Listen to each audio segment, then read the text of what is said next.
ये बिल चोरों की तरफ से चोरी करने का एक बढ़िया जरिया का बिल है। ये सारे चोर मिलके इस बिल के जरिए से बहुत इत्मीनान से चोरी करना चाहते हैं। ये चोरी करवाने का बिल है, ये चोरी रुकवाने का नहीं। मेंबर ऑफ पार्लियामेंट क्या है? हमारे नौकरी तो है। किसी मेंबर ऑफ पार्लियामेंट ने, किसी वक्फ बोर्ड के मेंबर ने, किसी वक्फ बोर्ड के चेयरमैन ने, जो खुद कई जेलों की लाइन में लगे हुए हैं जाने के लिए, किसी पब्लिक के लोग से पूछा, किसी बेवा से पूछा, किसी यतीम से पूछा कि तुम्हें क्या चाहिए, क्या तुम्हें कुछ मिल रहा है? मैं किसी इमाम को तनख्वाह ना दे पाए जो वक्फ बोर्ड, उसके चेयरमैन को मेरे ख्याल से डूब मरना चाहिए शर्म के मारे। अब यतीमों और बेवाओं को तो हक होता है, इमामों को तनख्वाह ना दे पाए उन लोगों को तो वैसे ही डूब मरना चाहिए। किरण रिजिजू साहब को यही लोग पसंद है ना, क्योंकि वो भी चोर हैं और किरण रिजिजू साहब का जो जिस पार्टी से वो आते हैं वो भी चोरी का काम ही तो करना चाहते हैं। अडानी अंबानी यूसुफ लुलू जैसे लोगों के साथ मिलके उन्होंने पूरा देश लूट लिया, रेलवे की जमीन लूट ली, डिफेंस की जमीन लूट ली अयोध्या तक में। अब नजरें वक्फ बोर्ड की जमीनों पे है, वो हम होने नहीं देंगे। हम डिफेंस की जमीनें भी वापस लेंगे अडानी अंबानी यूसुफ लुलू से, रेलवे की भी वापस लेंगे और वक्फ की भी लेंगे। तो ये चोरी की जो कहानी है चलने वाली नहीं है। देखिए, जो लोग तो आरएसएस और बीजेपी के हैं, उनकी ईमानदारी पे कुछ भी कहना मेरे ख्याल से बेमानी है, उस पर तो जाना ही नहीं चाहिए। वो तो मैंने किरण रिजिजू साहब की स्पीच सुनी है और ये मैंने जो प्रपोज्ड बिल है वो पढ़ा भी है। इसमें बेईमानी, चोरी, डकैती, लूटपाट के अलावा कुछ भी नहीं है। तो उन लोगों की तो बात ही क्यों करनी है? इसीलिए मैं कह रहा हूं कि जेपीसी से कुछ होने वाला नहीं है। और जेपीसी के भुलावे में जो लोग रह रहे हैं उनको शायद ये भी पता होगा, सब सीनियर मेंबर ऑफ पार्लियामेंट हैं, उनको ये भी पता होगा कि जेपीसी की रिकमेंडेशन मानने के लिए सरकार बाध्य तो नहीं है ना। ऐसा कोई कानून तो नहीं है जेपीसी ने कुछ रिकमेंडेशन की और सरकार मान ही लेगी उसे। तो ये एक यूजलेस एक्सरसाइज है मेरे ख्याल से। ये इसके ऊपर मुझे कुछ ज्यादा भरोसा नहीं है। जगदम्बिका पाल जी हैं, उनके यहाँ दिल्ली के भी जो घर है उस पर भी हम प्रोटेस्ट करेंगे, पीसफुल प्रोटेस्ट, और उनकी कॉन्स्टिट्यूंसी में भी जाके हम पीसफुल प्रोटेस्ट की शुरुआत यहीं से करेंगे। जगदम्बिका पाल जी जो हैं, जो चेयरमैन हैं, तो ये शुरुआत जेपीसी का सिर्फ इतना फायदा हमें उठाना चाहिए कि इनके सारे मेंबर्स जो हैं, उनके खास तौर पे जिनकी कॉन्स्टिट्यूंसीज में मुस्लिम समाज के लोग ज्यादा हैं, तो उनके घर यहाँ दिल्ली के ऑफिस में भी और उनके क्षेत्र में जाके प्रोटेस्ट की तैयारी करें।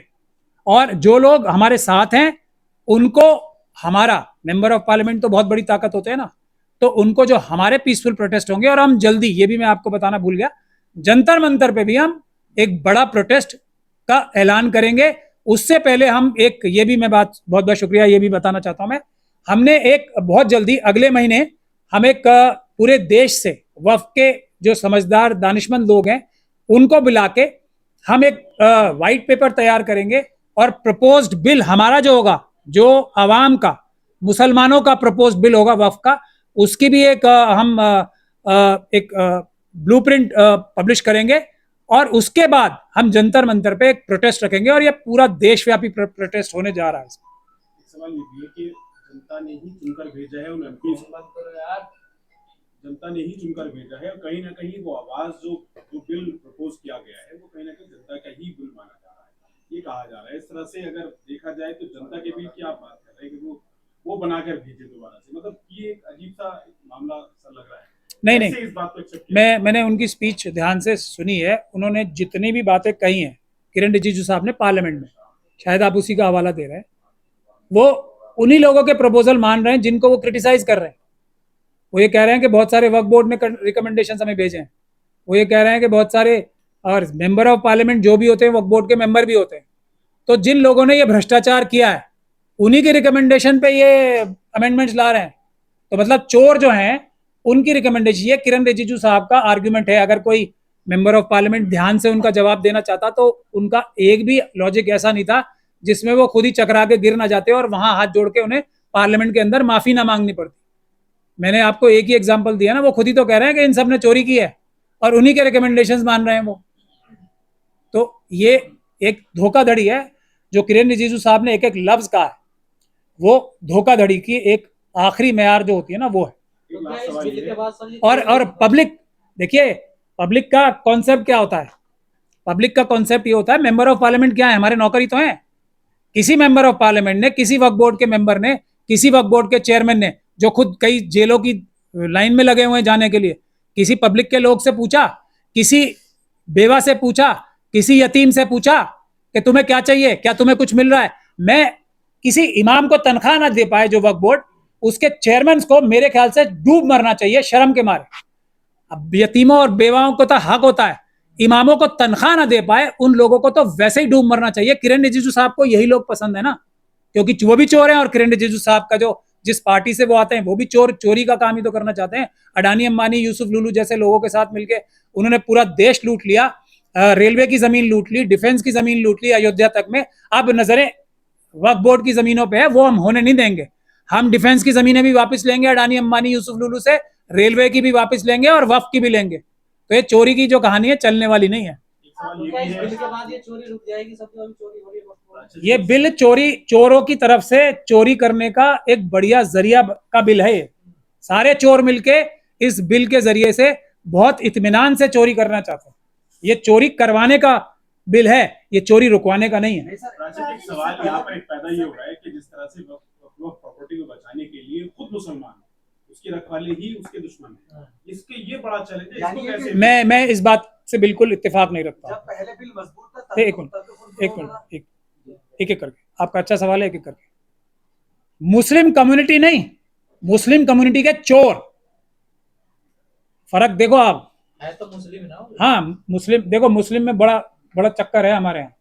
अगर ईमान गया तो आदमी इस्लाम से बाहर। जो वक्फ की जमीन का एक लुकमा भी मुंह में रख सकता है वो मुसलमान नहीं होता, आप समझ लो। एक उसका एग्जाम्पल है ना, जो यूपी में, मैं तो उनका नाम भी नहीं लेता, आप ही बताओ। जो वक्फ बोर्ड, नहीं यूपी के शिया, हाँ वे, मैं उनका नाम नहीं लेता हूँ कभी भी, आप बताओ नाम। तो वो हैं, जैसे ही उनका पर्दा उठा वो वक्फ बोर्ड से लात मार के निकाल दिए गए, क्योंकि उन्होंने कम से कम कबूल तो किया कि मैं मुस्लिम नहीं हूं, तो वो निकाल दिए गए। तो वैसे ही ये जितने भी मेंबर्स हैं वो इस बात के मुस्तहक हैं कि वो मुस्लिम ही नहीं, और ये हमारी सबसे अहम डिमांड है कि मुस्लिम्स के अलावा कोई नहीं हो सकता। तो ये मेंबर्स तो वैसे ही मुस्लिम नहीं है, कोई भी बिल्कुल नहीं है। जो वक्फ की चोरी होते हुए रोक ना पाए वो मुसलमान नहीं है। जो वक्फ की चोरी खुद करे, इतना सा भी लुकमा उसके मुंह में गया, वो मुसलमान नहीं है। मेरा ये मानना है, इस पे आप फतवा ले सकते हैं किसी से। लूट हो रही है, लूट डकैती, आप इससे भी बड़ा कोई वो कर सकते हैं। तो वो आप प्रेस कॉन्फ्रेंस कर रहे हैं, 8 बजे कल्बे जवाद साहब की प्रेस कॉन्फ्रेंस है, उससे पहले मुस्लिम प्रस्ताव बोर्ड, सब मतलब इतना बिखराव क्यों है? नहीं बिखराव नहीं है ना, हम सब एक दूसरे की मदद करेंगे। और इसमें देखिए, मैं मौलाना कल्बे जवाद साहब भले ही वो बज़ाहिर कहीं नजर आते हैं, लेकिन वो वक्फ के मामले में ईमानदार हैं, कुर्बानी देने के लिए तैयार है। उनके जो चारों तरफ लोग होते हैं वो जरूर अव्वल दर्जे के बेईमान होते हैं, वो एक अलग बात है। लेकिन मौलाना कल्बे जवाद, मैं अकेले मौलाना ऐसे मानता हूं पूरे देश में जो, वो ऐसा ही होता है हमेशा। ये हिस्ट्री है इस्लाम की, हमेशा ईमानदार बेईमानों से घिरा रहता है, क्योंकि उसकी एक लंबी तवील बहस हो जाएगी। लेकिन मौलाना कल्बे जवाद के लिए मैं ये बात बोल रहा हूं कि वो दिल से अपनी जान तक कुर्बान करने के लिए, वक्फ की हिफाजत के लिए तैयार रहेंगे। मैंने उन्हें खुद देखा है। बोर्ड ने रिजेक्ट कर दिया बिल को, उसके बाद भी बोर्ड इधर उधर घूम भी रहा है। मैंने आपको कहा ना, इसमें सबको मौलाना कल्बे जवाद की क़यादत में काम करना चाहिए। मैं खुद उनकी क़यादत में काम कर चुका हूं और अब भी करने को तैयार हूं, लेकिन प्रोटेस्ट के मामले में। लेकिन जो इसकी जो लेखा जोखा तैयार करना है, उसके लिए मेरी सलाह बहुत जरूरी है। मुझे अपने बात मुंह से नहीं कहनी चाहिए, लेकिन मैं मेहनत करके उसको बना रहा हूं। लेकिन अगर प्रोटेस्ट करना है किसी के साथ रख के, तो मौलाना कल्बे जवाद को सबसे आगे रखना चाहिए। हम भी उनके पीछे रह के, लाठी गोली और डंडे खाने वाले वो अकेले आदमी हैं। जो बड़े बड़े हमारे एक हैं, वो जालंधर, ये लुधियाना, मैंने कहा ना वो कहीं भी हो, लेकिन जहां वक्फ का मामला आता है, मैं तो खुद ही बोल रहा हूँ ना, तो बीजेपी का एजेंडा बताया जाता है। मैं आपको खुद खुल के बोल रहा हूँ। वो बज़ाहिर कहीं भी नजर आते हो, लेकिन वक्फ के मामले में मैंने उन्हें खुद देखा है, वो अपनी जान हथेली पे लेके आगे आते हैं। एक और मौलाना है, उनको भी क़यादत में आगे आना चाहिए, वो लुधियाना के, लेकिन वो भी पता नहीं क्यों पीछे रहते हैं। हम उनकी क़यादत में भी काम करना चाहते हैं। बहुत सारे मौलानाओं को मैंने परखा है, लेकिन जहां बहादुरी की बात आती है तो बहुत कम बचते हैं। आपने कुछ मुस्लिम ऑर्गेनाइजेशन से बातचीत की कि आप कह रहे हैं कि उनको अभी जेपीसी के सामने नहीं जाना चाहिए, तो उनसे कभी बातचीत की हो या आपने अपनी बात रखी, और उनका क्या मत है इस चीज को लेकर? देखिए, अभी जिस चीज से भी मैंने बात रखी है, वो लोगों ने खुद भी यही कहा है। और जो अभी एक ऐवान गालिब में भी जो एक कॉन्फ्रेंस हुई थी, उसमें भी जो लोग जेपीसी अटेंड करके आए हैं, उन्होंने भी ये बोला है कि हमने ये कहा है कि इसको लॉक स्टॉक एंड बैरल खत्म कर देना चाहिए। लेकिन खत्म करके करना क्या चाहिए वो हम तजवीज कर रहे हैं कि अपना एक्ट तो बनाएं पहले हम, हमें चाहिए क्या ये पता नहीं, सिर्फ रुकवाने से काम नहीं होगा ना। और इसमें कोई शक और शुबे की गुंजाइश नहीं है कि वक्फ एक्ट में चेंज लाना जरूरी है, सबसे अहम है। लेकिन वो चेंज क्या होगा वो मुस्लिम समाज तय करेगा, वो कोई आरएसएस और बीजेपी का व्यक्ति तय नहीं करेगा। उन्होंने बहुत हमले पहले भी किए हैं, अदालतों में केस डाले हैं झूठे सच्चे। ये अमेंडमेंट बिल्स 2 तो मैंने आपको अभी दिखाए ना, और भी बहुत सारे होंगे। ये तो हमारे पार्लियामेंटेरियंस को जरा रिसर्च करनी चाहिए, मैंने भी रिसर्च करके निकाले। तो वो तो दिन रात तीर चलाए जा रहे हैं ना आरएसएस के लोग, तो हम उसका जवाब तो तैयार करें कम से कम। मैं नहीं मानता, आपने जो सवाल पूछा था ना मजबूत एक्ट, मजबूत एक्ट आज तक नहीं बना है, आज तक कोई भी एक्ट वक्फ का मजबूत नहीं बना है।